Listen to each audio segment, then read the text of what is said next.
ప్రార్థన చేసుకుందాం.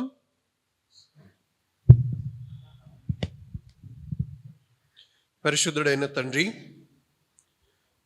చదువబడిన లేఖన భాగమును మా కొరకు విరచి పంచుము.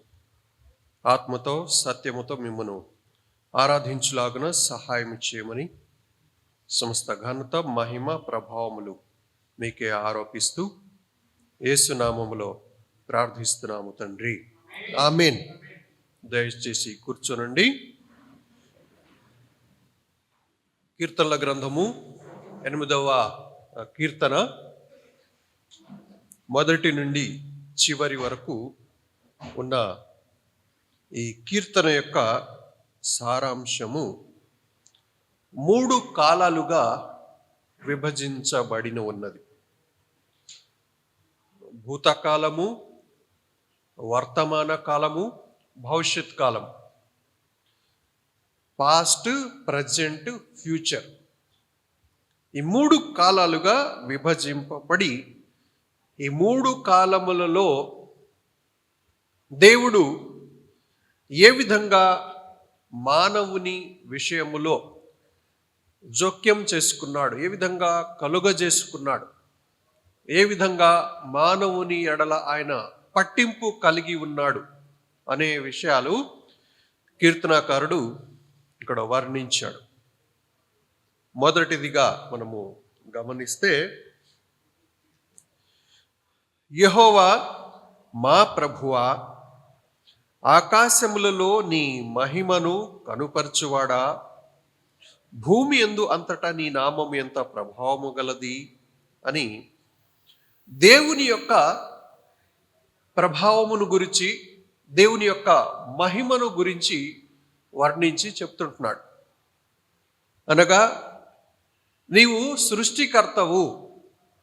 మొదటి 2 వచనాలు, 5వ చరణములో మొదటి భాగము, ఇవన్నీ గినక మనము గమనిస్తే ఇక్కడ నీవు సృష్టికర్తవు అనే విషయము మనము గమనించగలము, అర్థం చేసుకోగలం.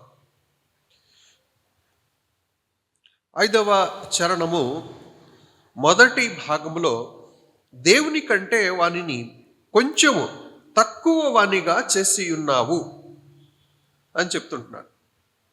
అనగా దేవుడు సృష్టికర్త అయి ఉన్నాడు అని గమనించగలం. మొదటి 2 చరణాలలో చూస్తే, ఆకాశములలో నీ మహిమను కనుపరచువాడా అని అంటున్నాడు. భూమి యందంతటా నీ నామము ఎంత ప్రభావము గలది అంటున్నాడు. యెహోవా మా ప్రభువా.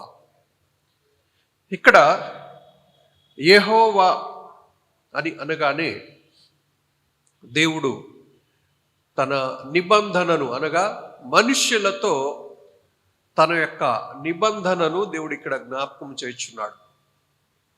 దేవుడైన యెహోవా అని మనము ఆదికాండము 2వ అధ్యాయము 7వ వచనములో గమనించగలం. ఆదికాండము 2వ అధ్యాయము 7వ వచనం చదవండి.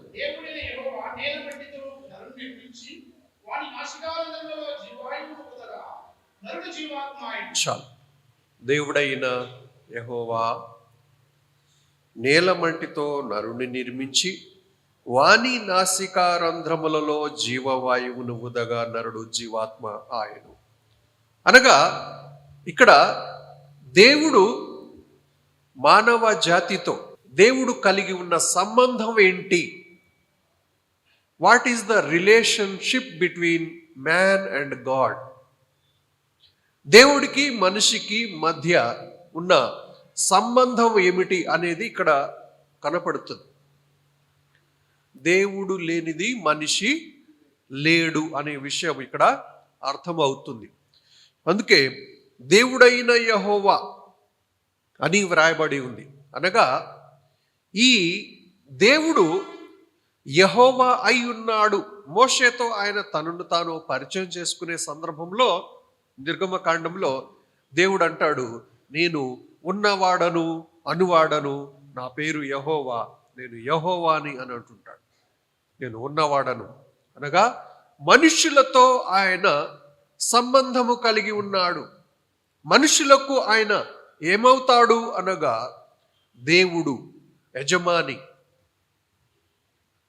దేవుడు మనుషులతో నిబంధనలోనికి వచ్చిన సందర్భము యాకోబు గురించి ఆయన తనను తాను ఆదికాండము 28వ అధ్యాయం 29వ అధ్యాయం ఇలాగా ఆయన యాకోబును దర్శించి యాకోబుతో తనను తాను పరిచయం చేసుకునే సందర్భంలో కూడా దేవుడు తన నిబంధన మనుషులతో ఏ విధంగా ఏర్పాటు చేసుకున్నాడో అక్కడ మనము గమనించగలం. అందుకే కీర్తనాకారుడు ఇక్కడ అంటున్నాడు, యెహోవా మా ప్రభువా అనగా కేవలము దేవుడు అని పదము వాడకుండా యెహోవా అనే పదము వాడుటలో గల అర్థం ఏంటి అంటే, నీవు మాతో నిబంధన కలిగి ఉన్నావు, నీవు నిబంధన దేవుడవు, నీకు మాకు మధ్య ఒప్పందం ఉంది, అవగాహన ఉంది, కాంట్రాక్ట్ అనేది కలిగి ఉన్నాము, అగ్రిమెంట్ అనేది కలిగి ఉన్నాము మనము అని కీర్తనాకారుడు ఇక్కడ జ్ఞాపకం చేసుకుంటూ ఉంటున్నాడు. కాబట్టి ఇక్కడ గమనించవలసిన విషయం ఏమిటి అంటే, ఒకసారి మనము 1 కొరింథీ 6వ అధ్యాయంలో కనుక మనము చూస్తే 1 కొరింథీ 6వ అధ్యాయము 19, 20 వచనాలు మనము చూస్తే అక్కడ మనకు ఒక విషయం అర్థం అవుతుంది.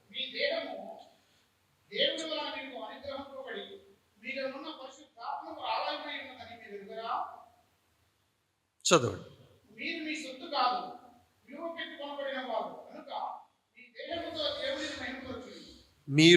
మీ సొత్తు కారు, మీరు మీ సొత్తు కారు, విలువ పెట్టి కొనబడిన వారు. చాలాసార్లు మనము ఈ విషయాన్ని గమనించాం. నా దేహము, నా జీవితము, నా ఇష్టం, నువ్వెవరు చెప్పటానికి అనే పంధాలో మన జీవితం ఉంటుంది. సరే, ఎవరైనా మనిషి మనతో కొన్ని విషయాలు చెప్పడానికి ఇష్టపడినప్పుడు మనం ఈ విధంగా ఉంటాం, నువ్వెవరు అసలు నాకు చెప్పటానికి, నా జీవితం నా ఇష్టం. కానీ ఆ మాట ఎక్కడికి వెళ్తుందంటే దేవుని దగ్గరికి వెళ్తుంది. ఎందుకంటే దేవుడు కొన్నిసార్లు మనుషుల ద్వారా మనకు హెచ్చరికను పంపుతూ ఉంటుంటాడు. మనుషుల ద్వారా మనలను సరిచేయటానికి దేవుడు మనుషులను వాడుకుంటూ ఉంటుంటాడు. కానీ అది మనిషి అర్థం చేసుకోడు. అర్థం చేసుకోక ఈ మాటలు వాడుతూ ఉంటుంటాడు. హెచ్చరికలు మన క్షేమము నిమిత్తమై ఏదైనా దేవుడు ప్రేమపూర్వకమైన హెచ్చరికలు పంపుతున్నాడు అంటే అది దేవుడు మనిషిని వాడుకొని ఆ మనిషి ద్వారా మనకు క్షేమకరమైన ప్రేమపూర్వకమైన హెచ్చరికలు పంపుతూ ఉంటుంటాడు. అది దేవుడు చేసే పని. అయితే మనిషి నువ్వెవరు నాకు చెప్పడానికి అనేసరికి అర్థం ఏంటంటే, దేవుడు ఆయన ఎవరు అసలు నా మీద అధికారం కలిగి ఉండటానికి అనే కాడికి వస్తుంది ఆ మాట. అంటే ఈ మనిషి మీద దేవునికి ఉన్న అధికారాన్ని ప్రశ్నిస్తున్నాడు ఈ మనిషి. మనిషిని ప్రశ్నించట్లా, హెచ్చరిస్తున్న మనిషిని ప్రశ్నించట్లేదు. ఇతను ఎవరిని ప్రశ్నిస్తున్నాడంటే, ఆ హెచ్చరిక ఏ మనిషి ద్వారా దేవుడు జారీ చేస్తుంటున్నాడో ఆ దేవుణ్ణే ఈ వ్యక్తి ప్రశ్నిస్తున్నాడు అని అర్థం. అందుకే ఇక్కడ కీర్తనకారుడు దేవుని యొక్క అధికారాన్ని అంగీకరిస్తూ ఒప్పుకుంటూ యెహోవా మా ప్రభువా అని అంటున్నాడు. ఇక్కడ యెహోవా మా ప్రభువా అని ఎందుకు అంటున్నాడంటే, అయ్యా నీవు నా సృష్టికర్తవు, నీవు నాతో నిబంధన చేసుకున్న దేవుడవు, నేను నా సొత్తు కాదు, నీ చేత నేను కొనబడిన వాడను, విలువ పెట్టి కొనబడిన వాడను. నేను ఈ భూమి మీద ఈ దేహమును ధరించి నేను ఎందుకు ఉన్నాను అంటే నీ నామము మహిమపరచుటకై నేను ఈ భూమి మీద ఉన్నాను అనే విషయాన్ని కీర్తనకారుడు అంగీకరిస్తున్నాడు, ఒప్పుకుంటున్నాడు. ఆ మాటనే ఇక్కడ వ్రాతపూర్వకంగా కీర్తనలు 8:1 పొందుపరిచాడు. భూమి అందంతటా నీ నామము ఎంత ప్రభావము గలది. దేవుని యొక్క నామములో ఉన్న ప్రభావం ఏంటో దేవుడు ఏ విధంగా కనుపరుస్తాడు? తన సృష్టి ద్వారా దేవుడు తన నామ యొక్క ప్రభావాన్ని కనుపరుస్తాడు. అనగా దేవుని యొక్క నామములో ఎంత ప్రభావము ఉన్నదో, యెహోవా అనగా మనుషులతో నిబంధన చేసుకొని ఉన్న దేవుడు. ఆ యొక్క యెహోవా అనే నామములో నేను ఉన్నవాడను అనువాడను అనే ఆ నామములో ఉన్న శక్తి, ఆ యేసు అనే నామములో ఉన్న ఆ శక్తి, ఆ ప్రభావము ఏంటో దేవుడు తన సృష్టి ద్వారా కనుపరుస్తాడు. అందుకే మార్కు సువార్తలో గనుక మనము గమనిస్తే, మార్కు సువార్త 5వ అధ్యాయము 13వ వచనములో ఆ అధ్యాయం అంతటా కూడా దయ్యములు పట్టిన వ్యక్తి, సేన అనే దయ్యములు పట్టిన వ్యక్తిని దేవుడు దర్శించుట ద్వారా, అతనిలో ఉన్న సేన అనే దయ్యములను పారద్రోలుట ద్వారా దేవుడు తన నామము యొక్క ప్రభావము ఎంత గొప్పదో అక్కడ కనుపరుస్తూ ఉంటుంటున్నాడు. అలాగే లూకాసు వార్త 8వ అధ్యాయం 25వ వచనములో, అంటే ఇవన్నీ చూస్తే మనము దేవుడు సముద్రములో గాలి తుఫానులు గద్దించిన దేవుడు, సేన అనే దయ్యములను ఆ వ్యక్తి నుండి వెళ్ళగొట్టిన దేవుడు, తద్వారా దేవుని నామము యొక్క ప్రభావము ఎంత గొప్పదో మనుష్యుల జీవితాల ద్వారా, సృష్టిలో ఉన్న వస్తువుల ద్వారా, సృష్టి ద్వారా తన నామ ప్రభావమును కనుపరుస్తూ ఉంటున్న దేవుడు, బయలుపరుస్తూ ఉంటున్న దేవుడు. అందుకు మనిషి ఆశ్చర్యపోయి దేవుని యొక్క నామము ఎంత గొప్పది, ఆయన నామములో ఉన్న ప్రభావము ఎంత గొప్పది, how influential his name is, ఎంత ప్రభావం ఉన్నది ఆయన నామములో. ఆయన నామము మన మీద ఎంత ప్రభావము చూపగలదో అనే విషయాన్ని కీర్తనాకారుడు ఇక్కడ చెప్తుంటున్నాడు. అలాగే ఆకాశములో ఉన్న సూర్య చంద్ర నక్షత్రములను చూసినప్పుడు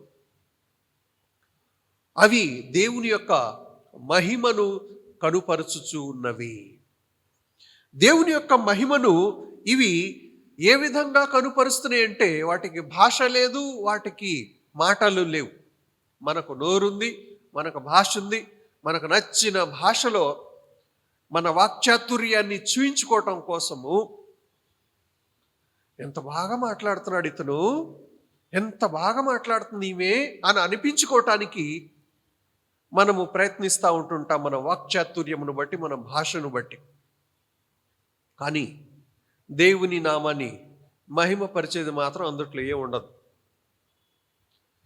తన సొంత మహిమ కోసం, తన సొంత గొప్పల కోసం మనిషి తన యొక్క వాక్చాతుర్యాన్ని ప్రదర్శిస్తూ ఉంటుంటాడు.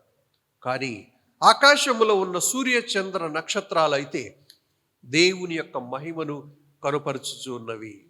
కీర్తనలో 19వ కీర్తనలో అవంతా అక్కడ వ్రాయబడి ఉన్నాయి. 1 నుంచి 4 వచనాల వరకు వ్రాయబడి ఉన్నాయి. అక్కడ దేవుని యొక్క ప్రభావమును గురించి, దేవుని యొక్క మహిమను గురించి, వాటికి నోరు లేకపోయినను, భాష రాకపోయినను, ఏమి లేకపోయినను దేవుని యొక్క మహిమను అవి కనుపరుచుచున్నారు. అందుకే సూర్యుని చూడలే మనం, ఎందుకంటే సూర్యుని చూస్తే మళ్ళీ మన కళ్ళు ఇదైపోతాయి. నక్షత్రాలు, చంద్రుడు, ఇవన్నీ గమనించినప్పుడు చాలా శక్తివంతమైన కిరణాలను అవి వెదజల్లుతూ ఉంటుంటాయి. గొప్ప వెలుగు అనేది భూమి మీదకి వస్తూ ఉంటుంది. ఆ యొక్క సూర్యుని వెలుగు ద్వారానే ఈ భూమి మీద మనము అనేకమైనవి పొందుకుంటున్నాము. ఈ కిరణజన్య సంయోగ క్రియ, ఫోటోసింథసిస్ ప్రాసెస్ ద్వారాగా మనకు పంటలు పండుతున్నాయి, మనకు క్రాప్స్ వస్తున్నాయి, ఆ ఆహార ధాన్యాలు పండుతున్నాయి, వర్షం ద్వారాగా అన్ని రకాలుగా ఈ సృష్టి ఎంత అద్భుతం అంటే, దేవుడు వీటిని కలుగ చేసి వాటిలో తన శక్తిని చొప్పించి వాటి ద్వారా భూమి నుండి మనము అనేకమైన పదార్థాలు మనం నానా రూపాల్లో పొందుకునేటట్లుగా దేవుడు ఈ సృష్టిని మన కోసం ఉంచాడు. ఎంత గొప్ప విషయం. అందుకే కీర్తనాకారుడు ఆకాశములలో నీ మహిమను కనుపరచువాడా, భూమి అందంతటా నీ నామం ఎంత ప్రభావము గలది అని చెప్తూ, నీవు దేవుని కంటే వాడిని కొంచెం తక్కువ అనిగా చేసి ఉన్నావు అని చెప్పి మనిషి గురించి మాట్లాడుతూ చెప్తూ ఉంటున్నాడు. ఎందుకంటే ఆది కాండం 1వ అధ్యాయంలో 26, 27 వచనాల్లో, 2వ అధ్యాయం 7వ వచనంలో దేవుడు ఆయన చేసిన పని ఏంటంటే మానవుణ్ణి తన స్వరూపమందు ఈ భూమి మీద ఉంచాడు. అనగా మానవుణ్ణి దేవుడు తన స్వరూపమందు ఈ భూమి మీద తన ప్రతినిధిగా ఉంచాడు. We are representatives of God. మనము దేవుని యొక్క ప్రతినిధులము ఈ భూమి మీద. మనకు చెందిన వాళ్ళము కాదు. దేవుని యొక్క ప్రతినిధులముగా దేవుడు మనకు పవర్స్ ఏవైతే డెలిగేట్ చేశాడో, దేవుడు మనకు తన యొక్క అధికారాలు ఏవైతే మనకు ఆపాదించి పెట్టాడో చాలా గొప్పవి. అందుకే కదా చాలామంది ఈ భూమి మీద కొన్ని అధికారాలు సొంతం చేసుకోవటం కోసం పోరాడుతూ ఉంటారు. ఎందుకు? ఆ అధికారంలో ఉన్న మహిమ, the glory of that authority. ప్రయాసపడుతుంటుంటారు అధికారం కోసం. ఒక్కసారన్నా నేను అదవ్వాలి ఇదవ్వాలి అని ప్రయాసపడుతూ ఉంటుంటారు. ఎందుకు? ఆ అధికారంలో ఉన్న మహిమ. అయితే దేవుడు అధికారం ఎవరికి రావాలో వాళ్ళకి ఇస్తాడు. ఎందుకంటే మనుషుల యొక్క గొప్పతనం కోసం కాదు ఇది. దేవుడు తన పని చేయించుకోవటం కోసము ఎవరైతే తన పని చేయటానికి క్యాపబుల్గా, సామర్థ్యం కలవారిగా ఉంటారో వారిని దేవుడు ఎన్నుకొని తన పని చేయించుకుంటాడు. అందులో మనిషి యొక్క గొప్పతనం లేదు. అధికారము పొందిన వానిలో ఏ గొప్పతనము లేదు. దేవుడు ఈ సృష్టి క్రమంలో తన యొక్క కార్యములు జరిగించుకోవటం కోసము ఒక్కొక్కడికి ఒక్కొక్క అధికారం పంచిపెడతాడు. అంతే. ఇదంతా దేవుని యొక్క పని. కాబట్టి దేవుడు మనిషిని కొంచెము తక్కువనిగా, దేవుని కంటే కొంచెం తక్కువనిగా చేశాడు ఆదామును చేసినప్పుడు. అయితే తర్వాత ఆదాము తన యొక్క అవిధేయతను బట్టి, పాపమును బట్టి తన అధికారాన్ని కోల్పోయాడు. తన యొక్క అధికారము దొంగిలించబడింది. మభ్యము, ఈ సాతానుడు ఆదామును మభ్యపెట్టి ఆదాము చేతిలో నుండి దేవుని కుమారునికి ఉండే ఆధిక్యతలు, అధికారాలు, మహిమ ఏవైతే ఉన్నాయో ఆ ఆధిక్యత, అధికారము, మహిమ అన్ని కూడా దొంగిలించాడు సాతానుడు. అందుకనే ఇప్పుడు ఉన్న ఈ లోకంలో మనం చూస్తూ ఉన్న దుష్ట సంబంధమైన అధికారము, దుష్ట సంబంధమైన మహిమ, ఇవన్నీ ఏవైతే ఉన్నాయో, దుష్ట సంబంధమైన పరిపాలన, ఏవైతే ఉన్నాయో ఇవి దుష్టుడు దేవుని కుమారుని యొద్ద నుండి దొంగిలించిన మహిమ. అది దుష్టుడు తన విధానములో వాటిని మలుచుకొని తన పాపము కొరకు, తన దుష్ట సంబంధమైన క్రియల కొరకు ఈ అధికారాన్ని దొంగిలించిన, దేవుని పిల్లల యొద్ద నుండి దొంగిలించిన అధికారాన్ని, ఆ మహిమను వాడు తన సొంత ఇది కోసం వాడుకుంటున్నాడు సాతానుడు. కానీ వాస్తవానికి ఈ మనిషి యొక్క గొప్పతనము ఎలాంటిదంటే, దేవుని చేత సృష్టించబడినప్పుడు ఆదాములో మొదట పాపము ప్రవేశించక మునుపు ఎంత గొప్ప వ్యక్తి అతను. అయితే అదే గొప్పతనము తిరిగి దేవుడు తన కుమారుడైన యేసుక్రీస్తు ప్రభువారి ద్వారాగా తిరిగి కనుపరిచాడు. అంటే పోగొట్టుకున్నదంతటినీ కూడా క్రీస్తు యేసునందు తిరిగి ఆయన మన కొరకు సమకూర్చి పెట్టాడు, సంపాదించి పెట్టాడు. దీనిని మనము 1000 ఏళ్ల పరిపాలనలో అనుభవింపబోచున్నాము పూర్తి స్థాయిలో. ఇప్పుడేదో కొసరే ఇది అనుభవించేది మనం ఇక్కడ భూమి మీద. కొంచెం జస్ట్ రుచి, ఫోర్ టేస్ట్. ముందు రుచి, అన్నం కూర వండిన తర్వాత పొయ్యి మీద నుంచి దించేటప్పుడు కొంచెం రుచి వేసుకుని చూస్తాం కదా, అలాంటిది ఈ క్రైస్తవ జీవితం. అసలైనది 1000 ఏళ్ల పరిపాలనలో మనం అనుభవింపబోచున్నాం. అది భవిష్యత్తుకు సంబంధించింది. అందుకే ఇక్కడ మన భూతకాలం, పాస్ట్ టెన్స్, గతించిపోయిన కాలము గురించి మనము గమనిస్తే దేవుడు మనలను సృష్టించిన వాడుగా ఉంటున్నాడు, సృష్టికర్తగా ఉంటున్నాడు. ఇప్పుడు ఈ యొక్క వర్తమాన కాలంలో, ప్రజెంట్ పీరియడ్లో మనం గమనిస్తే ఈ సమయంలో మనలను పోషించేవాడుగా, మనలను సమకూర్చేవాడుగా ఆయన కనిపిస్తూ ఉంటున్నాడు. ఏ విధంగా మనల్ని సమకూర్చాడో ఒక్కొక్కళ్ళ సాక్ష్యాలు గనుక మనము గమనిస్తే, ఆయా పరిస్థితుల నుండి, ఆయా జాతుల నుండి, ఆయా భాషల నుండి, ఆయా దేశాల నుండి, ఆయా సంస్కృతుల నుండి,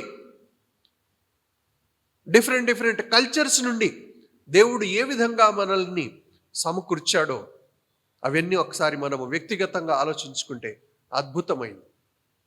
దేవుడు నానా విధములుగా మనలను దర్శించి మనము తనను తెలుసుకునేటట్లుగా, ఆయన మన సృష్టికర్త అయిన దేవుడుగా, ఆయన మనల్ని సమకూర్చిన రక్షకుడుగా, పాపము నుండి, పాపము యొక్క అధికారము నుండి మనలను రక్షించిన వాడుగా, మరణము నుండి, దేవుని యొక్క ఉగ్రత నుండి మనలను రక్షించిన వాడుగా ఆయనను మనము గుర్తెరగగలము. ఆయనను మన హృదయాలలో ప్రభువుగా ప్రతిష్ఠించుకోగలము. కీర్తనాకారుడు అదే చేశాడు. యెహోవా మా ప్రభువా, తన హృదయం అనే సింహాసనమందు దేవుణ్ణి తన ప్రభువుగా, తన యజమానిగా ప్రతిష్ఠించి ఈ కీర్తనాకారుడు ఈ విధంగా మాట్లాడుతూ ఉంటున్నాడు. ఎందుకంటే ఆయన దానికి అర్హుడు. ఆయన మన జీవితాలకు యజమానుడుగా ఉండటానికి మన హృదయము అనే సింహాసనం మీద ఆయన సింహాసనాసీనుడై మన తలంపులను, మన మాటలను, మన నడవడిని, మన క్యారెక్టర్ అంతటినీ కూడా ఆయన శుద్ధి చేస్తూ మనలను నడిపించుటకు, మనకు నచ్చినా నచ్చకపోయినా, మనకు ఇష్టం ఉన్నా ఇష్టము లేకపోయినా మనలను మెండ్ చేసి, అనగా మనలను సరిచేసి, మనలను రిపేర్ చేసి, మనలను బాగు చేసి ఆయన సరి అయిన తన చిత్తములో నడిపించటానికి ఆయన మన జీవితములలో, మన జీవితం మీద ప్రభువుగా, యజమానిగా ఉండటానికి ఆయన అర్హుడు. కారణం ఏంటంటే విలువ పెట్టి ఆయన మనల్ని కొన్నాడు.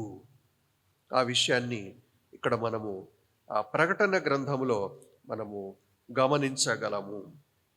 ప్రకటన గ్రంథము 5వ అధ్యాయము, ప్రకటన గ్రంథము 5వ అధ్యాయము 9వ వచనము నుండి చూడగలం. ఆ పెద్దలు, నీవు ఆ గ్రంథమును తీసుకొని దాని ముద్రలను విప్పుటకు యోగ్యుడవు, నీవు వధింపబడిన వాడవై నీ రక్తం ఇచ్చి ప్రతి వంశంలోనూ, ఆయా భాషలు మాట్లాడు వారిలోను, ప్రతి ప్రజలోను, ప్రతి జనములోను దేవుని కొరకు మనుషులను కొని మా దేవునికి వారిని ఒక రాజ్యముగాను యాజకులుగాను చేసితివి కనుక వారు భూలోకమందు ఏలుదురని కొత్త పాట పాడుదు.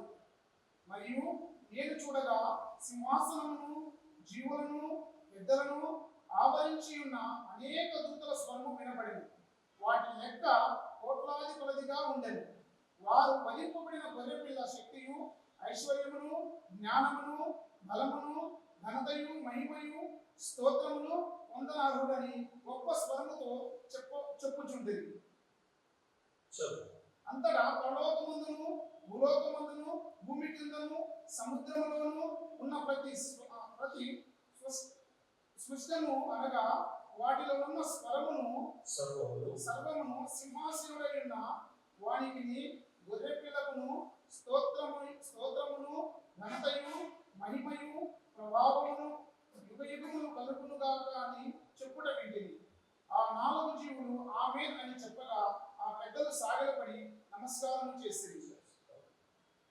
ఎందుకు ఈయన మన హృదయం అనే సింహాసనమును అధిష్ఠించి మన జీవితానికి యజమానుడుగా, ప్రభువుగా, దేవుడుగా ఉండి మన జీవితాల మీద పరిపాలన, అధికారము కలిగి ఉండటానికి ఎందుకు అర్హుడు అంటే, మనము చదువుకున్న 1 కొరింథీ 6, 19, 20 వచనాల ప్రకారము దాని యొక్క కామెంటరీ, దాని యొక్క వ్యాఖ్యానము ఇక్కడ ఈ ప్రకటన గ్రంథములో 5వ అధ్యాయము 9వ వచనము నుండి మనం చూసాం. ఎందుకు అన్నదానికి కారణం ఉంది అక్కడ. ఎందుకు ఆయన మన మీద అధికారం కలిగి ఉన్నాడంటే, మనలను సృష్టించిన వాడు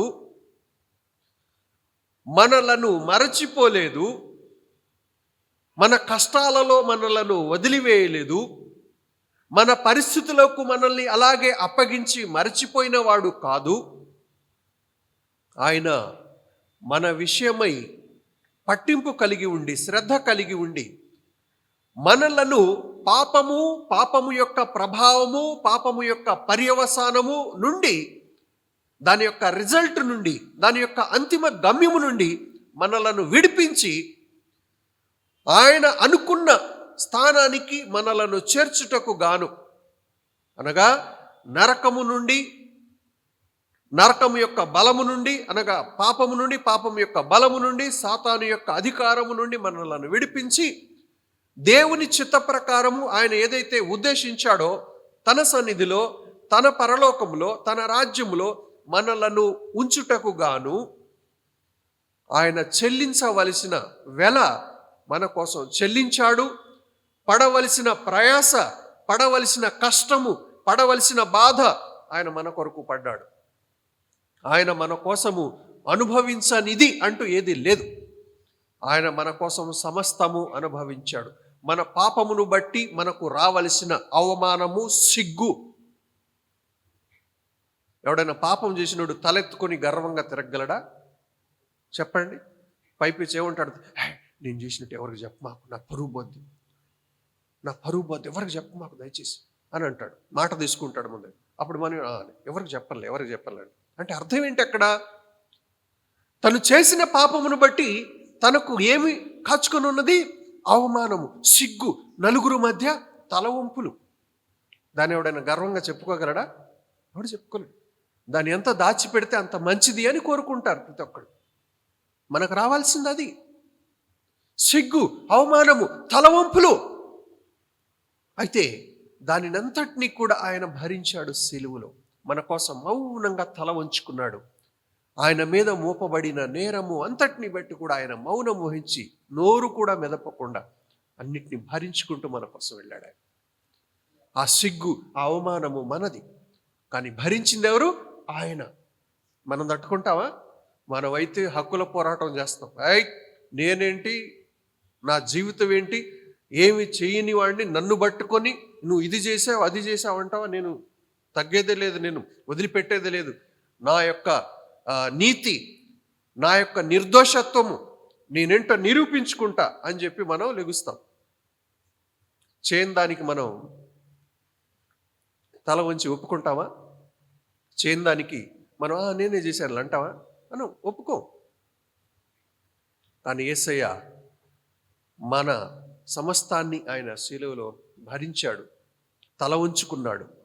ఎవరిదా తల వంపులు? మనది. తల ఉంచుకుంది ఎవరు? ఆయన. ఏంటి? ఎందుకు?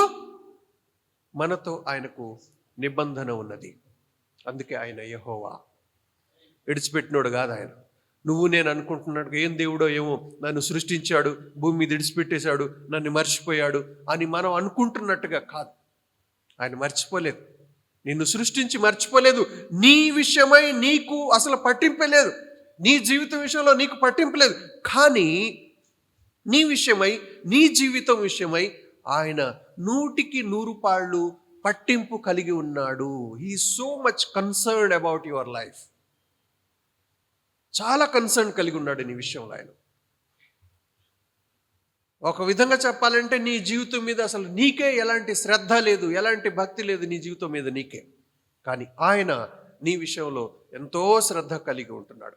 అందుకే ఆయన ఇదంతా చేశాడు నీ కోసం. విలువ పెట్టి నిన్ను కొనటానికి సిలువలో ప్రాణాన్ని ధారపోశాడు ఆయన. అందుకే నువ్వు అంటున్నట్టుగా ఆయన నిన్ను సృష్టించి మర్చిపోయిన దేవుడు కాదు, నిన్ను ఈ భూమి మీద విడిచిపెట్టేసిన దేవుడు కాదు. నీ విషయమై శ్రద్ధ కలిగి నీ విషయంలో కార్యము చేస్తూ ఉంటున్న దేవుడు. నీ కోసం మంచి ఫ్యూచర్ని, మంచి భవిష్యత్తుని నీ కోసం సిద్ధపరిచి ఉన్న దేవుడు ఆయన. ఇక్కడ కీర్తనలు 8వ కీర్తనలో ఏమని వ్రాయబడింది? 5వ చరణము 2వ భాగము. మహిమా ప్రభావములతో వానికి కిరీటము ధరింపజేసి ఉన్నావు, నీ చేతి పనుల మీద వానికి అధికారం ఇచ్చి ఉన్నావు. ఇక్కడ నుంచి 8వ చరణం వరకు చూస్తే భూమి మీద ఉన్న సమస్తమైన వాటిపైన ఈ మానవునికి ఆయన అధికారం ఇచ్చి ఉన్నాడు. పూర్తి అధికారము అంటే దేవుని కుమారుడుగా ఈ మనిషి సృష్టి అంతటి మీద కలిగి ఉన్న అధికారము. ఇది మనము ఎక్కడ చూడగలము పూర్తిగా అంటే ఈ లోకంలో పూర్తిగా చూడలేము. ఈ లోకంలో ఏదో కొంచెం కొంచెం చూడగలం దేవుని పిల్లల యొక్క అధికారం. కానీ హెబ్రీయులకు రాసిన పత్రిక 2వ అధ్యాయము 5వ వచనము నుండి 10వ వచనం వరకు, అలాగే 14వ వచనము నుండి 18వ వచనం వరకు ఇక్కడ వివరించి చెప్తా ఉంటుంటాడు. హెబ్రీయులకు రాసిన పత్రిక 2వ అధ్యాయంలో. ఇప్పుడు చదవటానికి మనకు టైం లేదు, నోట్ చేసుకోండి, ఇంటికి వెళ్ళిన తర్వాత చదువుకోండి. 1000 ఏళ్ల పరిపాలనలో దాన్ని మనం అనుభవిస్తాం. అంటే నీ కోసము నా కోసము దేవుడు మహిమకరమైన భవిష్యత్తును సిద్ధపరిచి ఉంచాడు. The glorious future he promised for you. మహిమకరమైన భవిష్యత్తు. మనం ఈ భూమి మీద మన ఫ్యూచర్ గురించి, మన భవిష్యత్తు గురించి మనం ఆలోచించుకుంటూ చదువుకుంటూ ఉంటుంటాం, కష్టపడతా ఉంటుంటాం, ప్రయాసపడతా ఉంటుంటాం. కానీ గుర్తుపెట్టుకో, నువ్వు ఈ భూమి మీద జీవితం గురించి, భవిష్యత్తు గురించి ఏదైతే ఆలోచించుకుంటూ ఆశ కలిగి జీవిస్తున్నావో, కానీ దీనికంటే కూడా ఇంకా గొప్ప శాశ్వతమైన భవిష్యత్తు, మహిమకరమైన భవిష్యత్తు గురించి ఆయన నీ విషయంలో ప్రణాళిక కలిగి ఉన్నాడు. 1000 ఏళ్ల పరిపాలనలో అది 100%, 100కి 100 పాళ్ళు ఆ అధికారాన్ని, ఆ మహిమను నీవు అనుభవిస్తావు. దాంట్లోది కొద్ది భాగమే ఇక్కడ మనము ప్రయాసపడుతున్న, అభ్యాసం చేస్తూ ఉన్న ఈ క్రైస్తవ విశ్వాస జీవితం. ఇది జస్ట్ ఈ క్రైస్తవ విశ్వాస సంబంధమైన ఈ జీవితం మనం ఏదైతే జీవిస్తున్నామో, ఈ జీవితము దేనికి సంబంధించిందంటే ఇది కేవలము ముందు రుచి. దేని యొక్క ముందు రుచి అంటే 1000 ఏళ్ల పరిపాలనలో మనం ఏదైతే అనుభవింపబోచున్నామో మహిమకరమైన నిరీక్షణతో కూడిన ఆ జీవితము, దానికి సంబంధించిన ముందు రుచి ఈ భూమి మీద క్రైస్తవ విశ్వాసిగా, అనగా యేసు ప్రభు యొక్క ఫాలోవర్గా, అనుచరులంగా మనము జీవించే ఈ జీవితం. ఇది కొద్దిది. కాబట్టి దీన్ని బట్టి మనం అర్థం చేసుకోవాలి, దేవుడు మన సృష్టికర్త, దేవుడు మన పోషకుడు, దేవుడు మనకు మంచి భవిష్యత్తును వాగ్దానము చేసిన వాడు. ఇప్పుడు చెప్దామా ఆయన మన విషయమై మర్చిపోయాడని, ఆయన మన విషయం అసలు ఏం పట్టింపు కలిగి లేడని అనగలమా? లేదు. ఎందుకంటే మన జీవితం మీద అధికారము కలిగిన వాడు, మన జీవితం మీద అధికారము కలిగి ఉండటానికి ఆయన అర్హుడు. ఆయనకు అధికారం ఉంది మన జీవితం మీద. ఎందుకంటే మన కోసం విలువ పెట్టి తన ప్రాణాన్ని సిలువలో మన కోసం ధారపేసి పోసి మనల్ని కొన్నాడు ఆయన. కాబట్టి మన జీవితం మీద ఆయనకు అధికారం ఉంది. ఆయన మన యజమానుడు, మన సృష్టికర్త, మన రక్షకుడు, మన ప్రభువు. ఆయన అట్టి గొప్ప దేవుణ్ణి, అట్టి మహిమకరమైన ఆ యేసు ప్రభువుని, ఆయన మరణ, భూస్థాపన, పునరుత్థానములు బట్టి, ఆయన ఆరోహణమును బట్టి, మన కోసము సంపాదించి పెట్టిన ఆ మహిమకరమైన నిరీక్షణ బట్టి ఆయన్ను మనం ఆరాధించుదాం.